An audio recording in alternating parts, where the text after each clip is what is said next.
Hello, I'm from the British government with a message to the nation. As it clings like a desperate turd to the edge of the shitter, our strong and stable hand on the flush. We know many of you are facing uncertainty, like the uncertainty of who the fuck is in charge here during this cost of living crisis. Now that this sentient ham is no longer PM. Sure, you were probably wondering that when the pissed Merkin was the PM. His main feats being to flout his own COVID laws, hand out lucrative contracts to our donors, and get a shit ton of you killed. But don't worry, soon we'll announce the new PM to assume those crucial roles. Either this stunned mullet who's been specially trained to utter populist wank. We're producing more varieties of cheese than the French.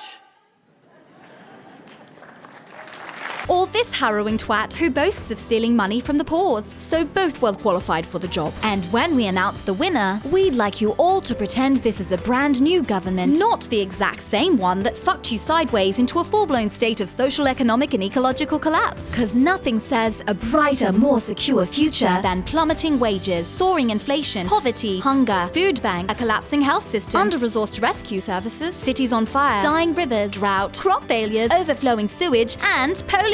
Tories. With a government like us, who needs terrorists? As things fall apart, we ask you to keep calm and carry on. Being reamed in the arse by the skyrocketing energy prices we've done nothing to protect you from. Remember how during the last energy crisis our pigfucker-in-chief rolled back insulation and renewable schemes? Well, cutting the green crap has added billions to your energy bills. Look, have we made mistakes? Maybe. But have we learned from them? Of course not. That's why, as we face another energy price crisis today, we're once again proposing to roll back green levies and renewable schemes. Sure, that would further increase our dependence on gas, which is what's causing this crisis, but at least it'll distract from how we have absolutely no plan to keep millions of you warm this winter. What might help is taxing these bastards more, or renationalizing these ones. But why do that when we can just let you book yourself into your nearest warm bank? British government. You're on your own, dickheads. Whatever you do during this void of leadership, please don't take matters into your own hands, like going on strike to demand a pay rise in line with inflation, or joining a union. Get back to work, Amazon slaves. Civil disobedience scares the shit out of us, and is why both assholes vying to be the next PM have promised to ban strikes. Most importantly, do not sign up to this campaign, where people are pledging to cancel their direct debit if we let energy prices rise further. Remember that time millions of you refused to pay the poll tax and you brought down this government? Thank you very much.